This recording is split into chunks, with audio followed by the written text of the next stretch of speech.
बांग्लादेश में धार्मिक और जातीय अल्पसंख्यक शेख हसीना सरकार के मुकाबले मोहम्मद यूनुस के नेतृत्व वाली कार्यवाहक सरकार में ज़्यादा सुरक्षित महसूस कर रहे हैं। ये बात बांग्लादेश के मीडिया आउटलेट्स एक अमेरिकी सर्वे के हवाले से छाप रहे हैं। अभी अमेरिकी सर्वे करने वाली कंपनी है कौन?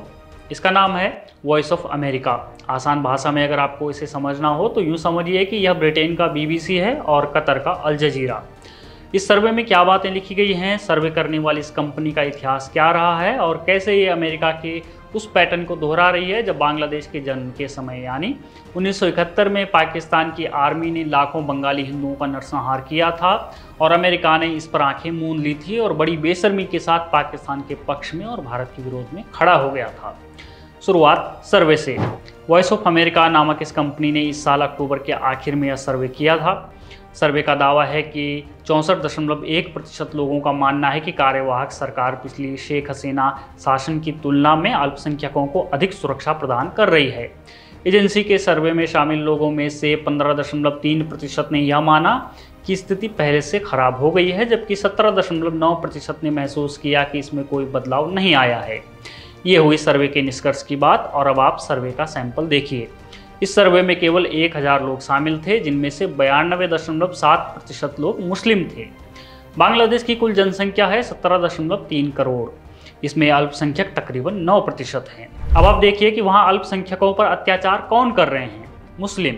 सर्वे में 92% लोग कौन हैं? मुस्लिम। और यही मुस्लिम कह रहे हैं कि अल्पसंख्यक यूनुस के नेतृत्व वाली कार्यवाहक सरकार में अधिक सुरक्षित महसूस कर रहे हैं। इन्हीं मौकों के लिए किसी भले आदमी ने क्या खूब लिखा है, वो मोहब्बत उसकी थी, वो नफ़रत भी उसकी थी, वो अपनाने और ठुकराने की अदा भी उसकी थी। मैं अपनी वफा का इंसाफ किससे मांगता? वो शहर भी उसका था, वो अदालत भी उसकी थी। चलिए अब सर्वे वाली इस अमेरिकी कंपनी के बारे में जानते हैं। वॉइस ऑफ अमेरिका अमेरिका की एक सरकारी ब्रॉडकास्टिंग एजेंसी है। इसे द्वितीय विश्व युद्ध के दौरान अमेरिकी सरकार के वॉर इन्फॉर्मेशन ऑफिस ने बनाया था। हिटलर उस समय रेडियो के जरिए अपना प्रोपेगेंडा फैला रहा था। उसी का तोड़ निकालने के लिए और कोल्ड वॉर से निपटने के लिए अमेरिका ने भी अपना यह रेडियो चैनल बनाया। आसान शब्दों में कहें तो लोहे से लोहे को काटने के लिए VOA बना। अब आप इसे आज के संदर्भ में देखिए कि बांग्लादेशी अल्पसंख्यकों पर वॉइस ऑफ अमेरिका किस तरह प्रोपेगेंडा फैला रहा है। सैंपल 1000 लोगों का, उसमें से 92% मुस्लिम, और वो कह रहे हैं कि अल्पसंख्यक ज़्यादा सुरक्षित महसूस कर रहे हैं। साल 1971 में भी जब पूर्वी पाकिस्तान को बांग्लादेश बनाने की जंग चल रही थी और पाकिस्तान लाखों बंगालियों का नरसंहार कर रहा था, तब भी अमेरिका ने सिर्फ भारत को आंखें दिखाई।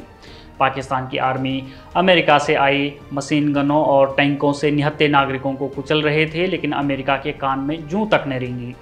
लाखों बंगाली पुरुषों की हत्या, महिलाओं के साथ बलात्कार को अमेरिका नकारता रहा। ठीक उसी तरह जैसे आज वॉइस ऑफ अमेरिका का यह सर्वे बता रहा है कि अल्पसंख्यक अब ज़्यादा सुरक्षित महसूस कर रहे हैं।